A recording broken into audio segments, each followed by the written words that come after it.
오늘 성경 말씀은 신명기 32장 7절입니다. 옛날을 기억하라, 역대의 연을 생각하라. 너 아버지에게 물으라, 그가 너에게 설명할 것이요. 너 어른들에게 물으라, 그들이 너에게 말하리로다. 오늘 성경 말씀이었습니다. 네, 오늘은 6월 25일 우리 6.25 우리 한국 전쟁이 일어난 지 73년이 되는 날입니다. 1950년 6월에 전쟁이 일어났으니까 73년째 되는 날. 그 전쟁이 일어난 그날이 바로 주일이었습니다. 주일 새벽에 500대의 장갑차들, 탱크를 몰고 북한군이 거침없이 내려왔는데요. 참 우리가 돌아보기조차 끔찍한 그런 민족 상잔의 비극입니다. 삼천리 강도 전체가 전쟁터가 돼서 우리 인명피해만 봐도 유엔군이 15만 명, 우리 한국군이 100만 명이 죽었어요. 우리 민간인이 140만 명. 이 전쟁으로 말미암아 미망인이 된 그런 전쟁 과부들이 20만 명, 전쟁 고아가 10만 명, 우리 남북 이산 가족이 1,000명을 넘었습니다. 참 끔찍한 그런 비극이 우리 한국에 일어났던 거죠. 남한의 군인들은 일요일이니까, 휴일이니까 영 밖으로 외출했기 때문에 무방비 상태였는데 인민군 탱크를 앞세우고 물밀듯이 쳐내려 왔습니다. 우리 남한의 정부와 국민은 졸제당한 변고라서 아주 속수무책이었고, 정부는 수원으로, 또 수원에서 대전으로, 대전에서 또 대구로, 급기야는 부산으로 급하게 피난을 갔습니다. 국민들이 다 이렇게 남으로 이제 내려가게 됐는데, 그야말로 남한이 공산당 천하가 되는 줄 알았어요. 한국으로부터 구원병을 요청하는 전보가 트루만 대통령에게, 미국의 대통령에게 당도했습니다. 트루만 대통령이 잠자리에 들었다가 일어나서 간절히 기도했다 그랬어요. 하나님, 이렇게 한국이 어려움을 당했는데 우리 미국으로서 어떻게 해야 될까요? 참 중대한 결정을 해야 되는 그런 순간이었습니다. 이 트루먼의 결정에 따라서 많은 청년들이 피를 흘려야 되고, 또 이 트루먼의 결정에 따라서 이 한반도 정세가 왔다 갔다 하는 그런 거죠. 마침내 이 트루먼 대통령이 결단을 했습니다. 남한이 공산처에 들어가는 것은 하나님께 영광이 될 수 없다. 우리 미국이 개입하는 것이, 한국 동란에 미국이 개입하는 것이 민주주의를 수호하는 길이다. 여러분, 6.25 전쟁 때 외국군이, 미국 군대가 손쉽게 참전한 게 아닙니다. 참으로 어렵게 힘들게. 그리고 이 유엔군이 한국 전쟁에 참여하게 된 것도 아주 놀라운 기적이었다는 거예요. 유엔 안전보장 이사회가 이제 소집이 됐습니다. 미국의 요청으로, 트루먼 대통령이 요청을 해서 미국 뉴욕에 있는 그 안전보장이사회 사무실에서 안전보장이사회가 이제 열리게 됐는데, 여러분이 상임이사국, 유엔 안보리의 상임이사국이 미국과 영국과 중국과 소련과 프랑스 이렇게 5나라잖아요. 그러니까 이 5개 나라의 상임이사국이 다 찬성을 해야 이게 전쟁에 참여할 수가 있습니다. 한 나라라도 거부권을 행사하면은 안건 통과가 안 됩니다. 그렇기 때문에 이 안보리에서 안건이 통과되려면 아주 5개국이 긴밀하게 의논을 해가지고 물밑 작업을 해가지고 그래서 통과되도록 아주 치열한 외교전이 펼쳐지는 거죠. 전쟁이 일어난 6월 25일 그 다음 날 26일 날 이 트루먼 대통령이 소집한 유엔 안전보장이사회에서 과연 우리 유엔군이 한국전에 참여할 것이냐 말 것이냐 이걸 결정을 이제 할 때에 소련이 거부권을 행사하기로 했어요. 소련이 거부권을 행사하면 이거 아무 소용이 없어요. 한국의 군대를 파견할 수가 없습니다. 그날 아침에 이 소련 대표가 안전보장유사에 참석해서 거부권을 행사하려고 캐딜락을 타고 뉴욕 거리를 이제 운전해서 오는데, 그런데 엔진이 꺼졌어요. 차가 멈춰 서고 말았습니다. 아무리 만져도 안 되고, 결국 고쳐가지고 도착했을 때는 이미 안전보장유사에서 한국 참전을 만장일치로 가결한 이후였다는 거예요. 거부권을 행사하려고 이 사무실, 소련 대표가 이 회의장에 참여하기 위해서 부랴부랴 오는 도중에 이런 사고가 나가지고, 그래서 소련 대표가 불참을 했기 때문에 유엔군이 한국 파병을 할 수 있었다. 한국 파병을 결정할 수 있었다고 하는 이 사실은 하나님께서 우리 한국을 지켜주신 놀라운 기적의 하나입니다. 이렇게 유엔이 정식적으로 군대를 파견한 사례는 6.25 전쟁 하나밖에 없다는 거예요. 많은 전쟁들이 있었지만은 유엔군이 참전하지를 못해요. 다 이렇게 5개 상임이사국이 만장일치로 의결하지 않았기 때문에. 여러분, 베트남전이라든지 뭐 캄보디아전이라든지 많은 전쟁이 있지만은 유엔군이 참전한 게 아니에요. 미국이 참전을 하고 소련이 참가를 했지만은 전 세계적으로 유엔군이 공통적으로 함께 이렇게 참전을 시킨 그런 유례가 우리 한국 6.25 전 말고는 없다는 거예요. 놀라운 거죠. 그 외에 서방과 동북권이 서로 계산기를 두들기면서 반대하다 보니까 세계 분쟁이 계속 일어나고, 또 세계 평화에 기여해야 될 이 세계 연합이 그냥 종이 호랑이 신세로 전락하고 말았어요. 지금도 우크라이나 전쟁이 일어났잖아요. 러시아가 침공을 해가지고 유엔 그 안전보장이사회가 하나로 만장일치로 가결해가지고 이제 참전을 해야 되는데 그게 가능하지가 않아요. 지금 서방권이 많이 돕고 뭐 나토가 돕고 우크라이나 지원하고는 있지만은 우리 한국 전쟁하고는 전혀 다릅니다. 우리는 하나님께서 이렇게 놀라운 기적을 이루셨다고 하는 이것을 우리는 기억을 해야 됩니다. 얼마나 우리 한민족을 사랑하시는지. 오늘 본문 말씀에 보니까 너희는 40년 광야 생활을 기억하라 이렇게 말씀하십니다. 옛날을 기억하라. 어육대의 연대를 생각하라. 내 아비에게 물으라. 그가 너에게 설명할 것이요. 너희 어른들에게 물으라. 그들이 너에게 이르리로다. 신명기 8장 전체 구조가 기억하라는 말이에요. 잊지 말라는 명령입니다. 신명기는 약속의 땅으로 들어가는 그런 이스라엘 후대들에게 하나님의 계명을 기억하게 하고 하나님의 약속, 하나님과의 관계를 항상 기억하면서 감사하도록 그렇게 이스라엘 백성들을 계몽하는 것이 목적이에요. 단순히 정보만 기억하라는 게 아닙니다. 우리의 기억력은 쇠퇴할 수밖에 없어요. 이 기억하라고 하는 이 명령은 모세가 율법을 받았던 시내산이 어디 있는지, 무슨 광야는 어디 있는지 이런 걸 기억하라는 게 아니에요. 우리가 기억하는 것, 이 정보는 한계가 있어요. 예수님의 출생지가 베들레헴인지 나사렛인지 헷갈릴 수 있어요. 그게 중요하지가 않아요. 그것을 기억하라는 게 아니고 성경 내용을 암기하라 그런 게 아닙니다. 하나님의 역사하심, 하나님의 임재를 기억하라 하는 말씀이에요. 여러분 어떤 걸 기억하세요? 좋은 것만 기억하십니까? 나쁜 거는 기억하고 싶지 않고 말이에요. 우리가 사람들이 참 나쁜 거는 기억하고 싶지 않고 좋은 것만 기억하고 싶으니 취사 선택의 기회를 이제 생각을 합니다만은, 그러나 우리가 선한 일을 기억하는 것보다 부정적인 것을 또 많이 선택해서 기억하고 싶은 그런 욕망도 있어요.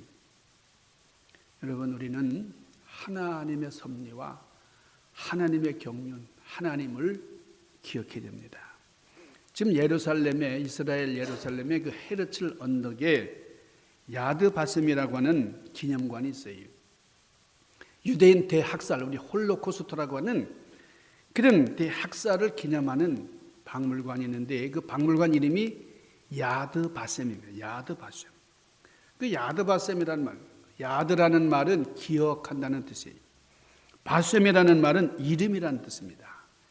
그러니까 이 홀로코스트 대학살 때에 희생자가 600만 명이라는 엄청난 이 유대인들이 참 이 나치스로 말미암아 끔찍하게 희생됐는데 그 600만 명 한 사람 한 사람을 기억한다. 그분들을 기억하는 곳이다. 그런 뜻입니다. 그래서 야드 바셈이.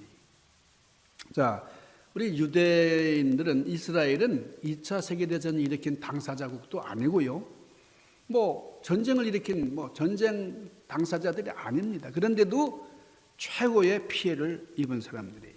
그러니까 600만 명의 희생자라고 엄청난 희생자를 낸 이 유대인들의 피해 박물관이 야드 바셈이. 히틀러의 군대가 폴란드를 침략하면서 2차 대전이 이제 시작이 됐잖아요.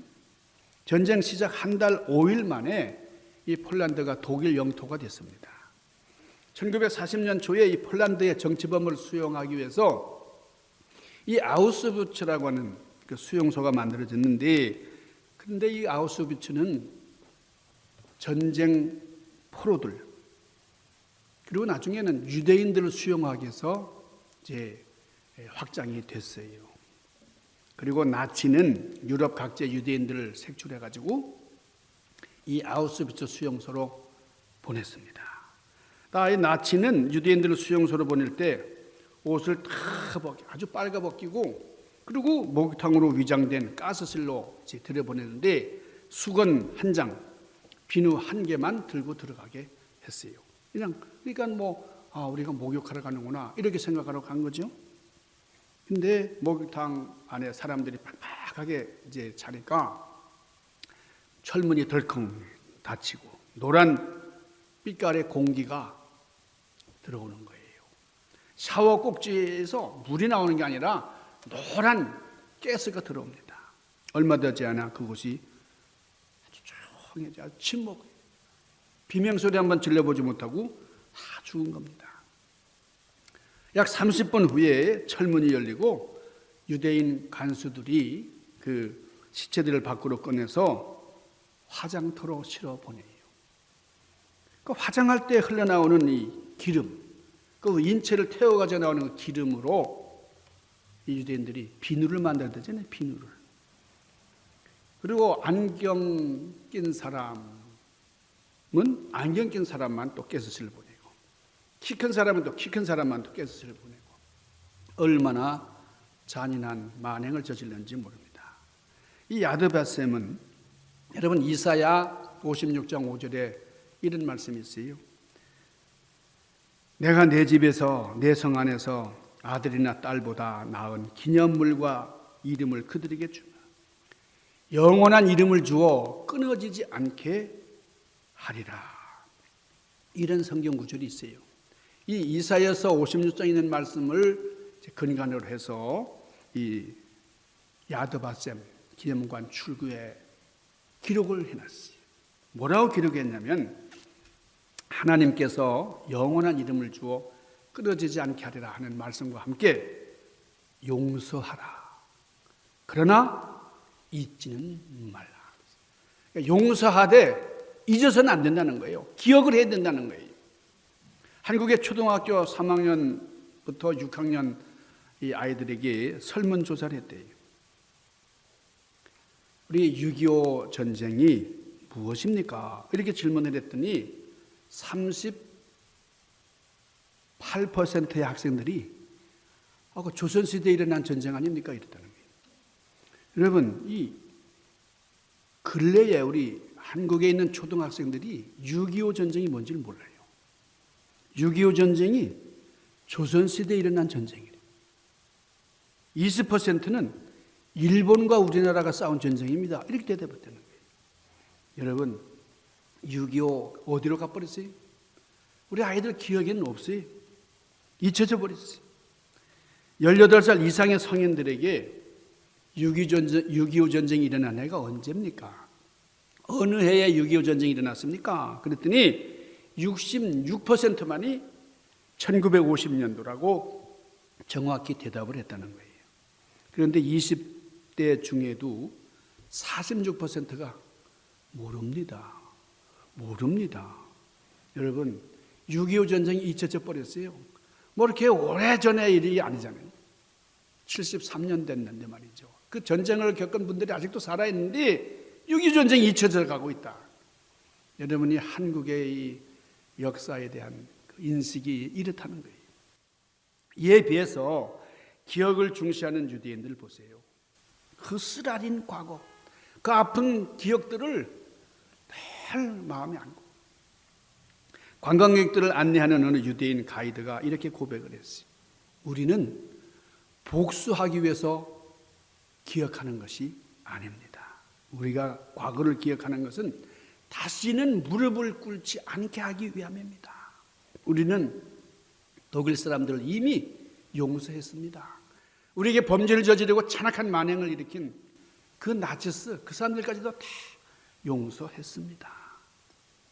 그러나 망각은, 우리 잊어버린다는 것은 우리를 노예로 이끌고 기억은 우리를 구원으로 이끕니다. 이렇게 얘기를 했다는 거예요. 아우슈비츠보다 더 무서운 것은 아우슈비츠를 잊는 것이다. 잊어버리는 것이다.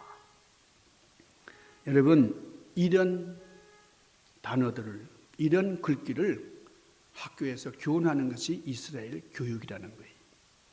여러분, 성경은 기억하다라고 하는 말로 시작을 해가지고 기억하다라는 말로 끝나는 책이라 해도 과언이 아니에요. 성경 통틀어서 성경 전반에 나오는 이 기억이라고 하는 이 말 328번이나 나옵니다. 우리 하나님은 어떤 분이에요? 기억하시는 분이에요. 그리고 성경은 하나님께서 우리의 구원과 생명을 위하여 행하신 그 위대한 일을 기억해내는 그것이 바로 믿음이다. 그렇게 말씀을 합니다. 여러분, 우리가 기억한다고 하는 것 자체, 하나님을 기억한다는 것 자체가 믿음이에요. 하나님을 잊어버리는 것, 그것이 불신입니다. 구약성경에서 여러분, 홍수로 이 세상을 심판하신 하나님께서 땅 위의 물을 다 빼기로 결정하신 이유가 뭐예요? 노아와 방주 안에 있는 모든 짐승들을 어떻게 해요? 기억하셨기 까닭이라 그랬습니다. 출애굽의 대역사를 시작하신 것도 아브라함과 이삭과 야곱에게 세우신 언약을 기억하셨기 때문이라 그렇게 말씀합니다. 모세는 가나안으로 향하는 그 긴 광야길에서 기회를 얻을 때마다 우리는, 그리고 너희들은 이집트에서 노예되었던, 종되었던, 종살이하던 그 집에서 나오는 것을 기억하라 반복해서 강조를 했어요. 가나안 땅에 들어갈 때도 여호수아가 맨 처음 한 말이 뭡니까? 하나님께서 모세를 통하여 주신 약속을 기억하는 거예요. 여러분, 아기가 없던 한나가 흐느끼면서 울면서 제단 앞에 나와가지고 흐느끼 울면서 기도한 말이 뭐예요? 여호와 하나님이시요, 만군의 주님이시요, 주의 종의 비천한 모습을 불쌍히 보시고 기억하여 주시옵소서. 이 불쌍한 여종을 기억하여 주시옵소서. 여러분, 기억한다는 것이 얼마나 귀한 일인지 몰라요. 예수님은 기억과 믿음을 같이 말씀하여 동일시하셨어요. 최후의 만찬에서 빵을 띄워주시면서 뭐라고 말씀하셨어요? 이것은 너희를 위하여 주는 나의 몸이다. 너희는 이것을 행하여 어떻게 하라고요? 나를 기억하라. 여러분, 예수님을 기억하는 게 뭐예요? 그게 바로 예배입니다. 그게 우리 믿음의 표현이에요. 예수님 옆에 나무에 달린 한 죄수가 마지막 때에 예수님께 뭐라고 간청을 합니까? 예수여, 당신의 나라에 갈 때에 나를 어떻게 하라고요? 기억해 주소서. 기억하소서. 여러분, 초대교회도 마찬가지입니다.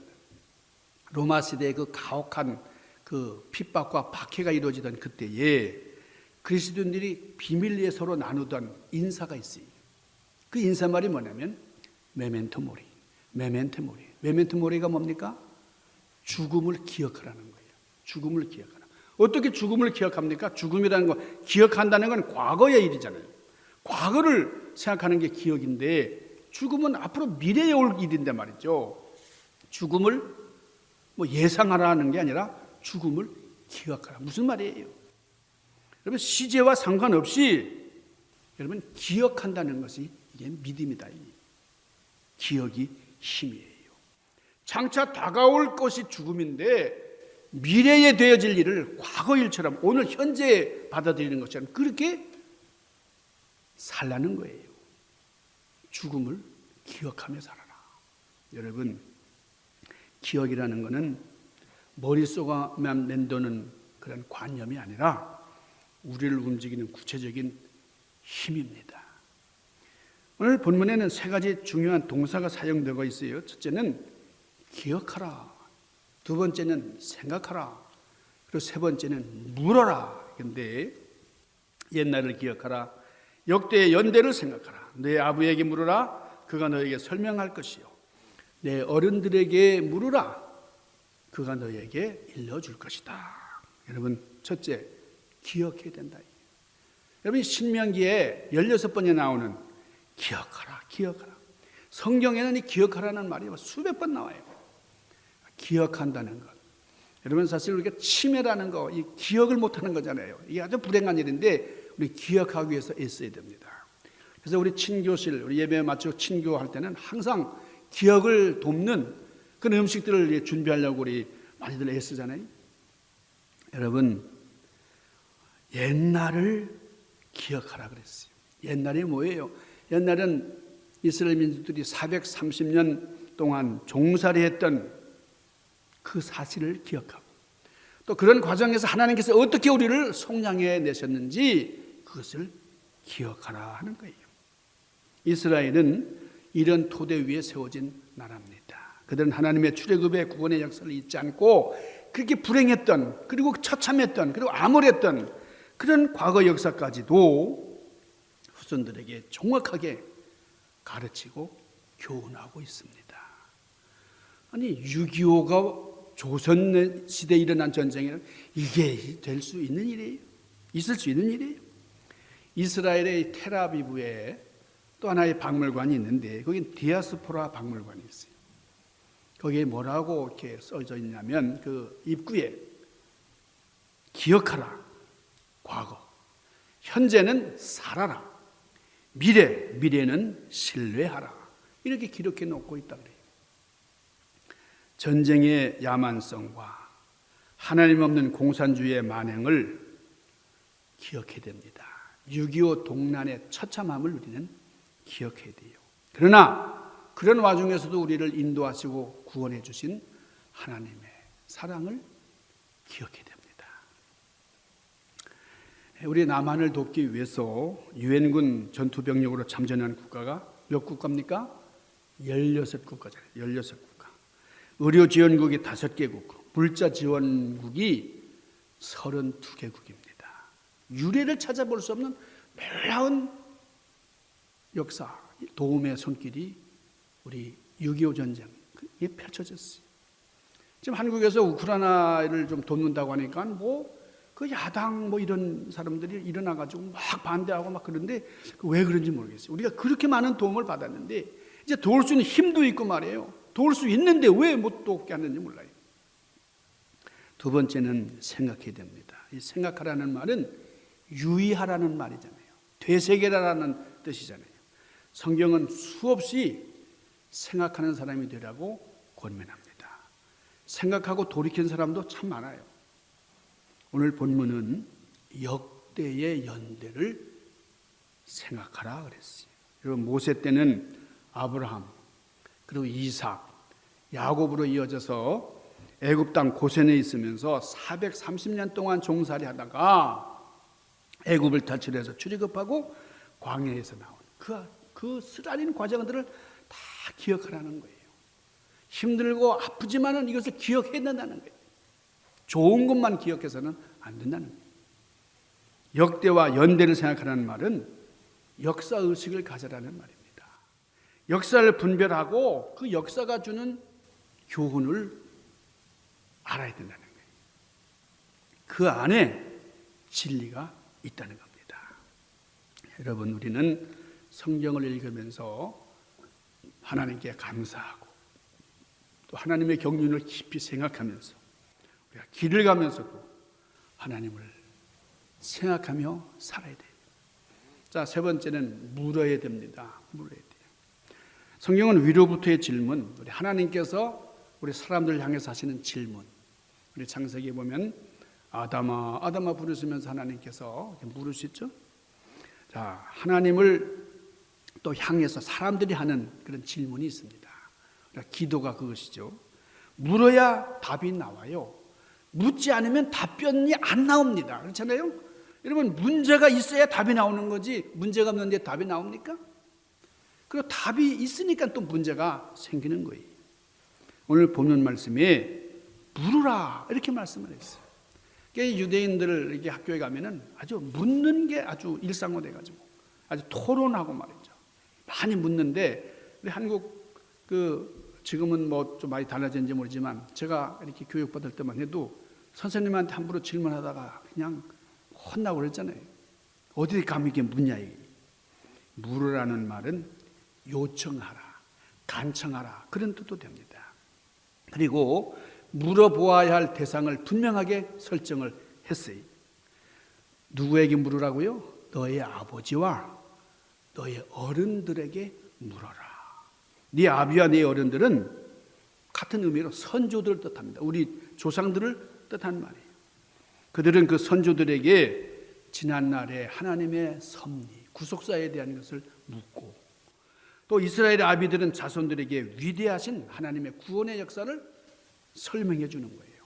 답을 주는 거예요. 이것이 역대의 그리고 연대의 주인공들입니다. 잘 살아온 사람들만 있겠어요? 잘못 살아온 사람들, 실패한 사람들도 있는데 그러나 성공한 사람들에게는 왜 성공한지를 들어야 되고 또 실패한 사람들에게는 왜 실패했는지를 들어야 됩니다. 그래서 그것을 교훈으로 삼아야 돼요. 승리한 전쟁이나 패배한 전쟁에는 반드시 잘잘못이 있습니다. 그렇기 때문에 물어서 배우면 내가 경험하지 못했더라도 그게 간접 경험이 되는 거죠. 그래서 우리는 같은 일을 만날 때에 최선의 길을 가게 됩니다.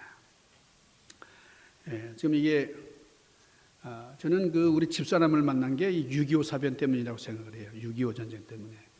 왜냐하면 우리 한국이 이사를 안 가는 나라예요. 자기가 살던 땅에서 움직이지 않는 나라예요. 그러니까 우리 6.25 전만 해도 한국 사람들이 외국에 나간다는 것은 거의 꿈 같은 일이었어요. 근데 여러분 오늘 그 주보 칼럼에도 제가 썼습니다면은 우리 6.25 전쟁을 통해서 그냥 북한에 살던 사람들이 한국으로 계속 내려왔잖아요. 그러니까 우리 집사람 원래 고향이 함경도입니다. 함경도 북청. 함경도 북청에 있는 우리 할아버지가 거기 돈이 많은 지주였어요. 그래서 공산당들이 이제 그 지주들을 이제 처단하기 시작하니까 어쩔 수 없어요. 할아버지가 자녀들을 다. 예? 그러니까 뭐 할아버지 당대 직계 가족만 아니고 일가들 다 끌고 내려오셨어요. 그러니까 우리 집사람이 내려왔기 때문에 제가 만난 거잖아요. 저는 제주도 끝에서 그 남남북녀라고 하는 이 우리 부부가 말이죠. 이렇게 만날 수 있었다고 하는 것은 이 김일성이 덕분이에요. 김일성이가 이렇게 호전적으로 이렇게 6.25 사변을 일으키지 않았다고 하면 어떻게 상상할 수도 없는 일이 일어났겠어요. 그러니까 저는 그렇다고 해서 김일성이 고맙다고 하는 얘기를 하려는 건 아니고 아주 역사가 이렇다 이거예요. 하나님이 이런 가운데 섭리를 이끌어 냈었다는 거예요. 여러분이 지금 여기 미국에 와 있다고 하는 것 여러분 6.25 전쟁의 공헌 결과예요. 6.25 전쟁이 없었다고 하면 여러분들이 어떻게 이 자리에 앉아 있겠어요? 예? 한국에서 꿈쩍도 않고 이렇게 견뎌야 되는데 6.25 사변으로 말미암아 정말 저 함흥에서 평양에서 서울에서 대구로 대전으로 계속 내려오다가 미국까지 온 거잖아요. 결국은 여러분 우리는 미국에 이민해서 여기 왔다고 하는 이 사실도 중요하고 또 여기서 하나님을 신앙하고 마음껏 주님을 찬양할 수 있다는 것이 얼마나 놀라운 은혜인지 몰라요. 6.25 전쟁에서 한국이 적화되고 공산주의 국가가 되었다고 하면, 그리고 우리 전쟁에서 패배해가지고 우리가 참 민주주의를 지키지 못했다 그러면 오늘 우리가 존재할 수 없습니다. 오늘의 한국 상상도 못하는 거죠. 남침후 3일 만에 서울이 함락되고 말이에요. 얼마나 속도가 붙었어요. 그냥 불길, 6월의 불길처럼 지금 공산화되는 그런 와중에 유엔군이 한국에 참전을 했다. 놀라운 하나님의 은혜입니다. 이게 다른 걸로 설명할 수가 없다는 거예요. 여러분, 우리 모두가 6.25가 주는 교훈을 되새기면서 특별히 하나님의 도우심을 감사하면서 주님의 영광이 되는 여러분들 되시기를 주님의 이름으로 간절히 축원합니다. 기도하십시다. 걸어가신 아버지, 주님의 섭리를 감사하면서 우리는 아픈 과거지만은 뼈아픈 그런 역사지만은 기억하면서 우리를 사랑하신 하나님의 섭리 감사하며 주께 영광 돌리는 귀한 믿음의 주인공들이 되도록 인도하여 주시옵소서. 예수님 귀하신 이름으로 간절히 구하옵나이다. 아멘.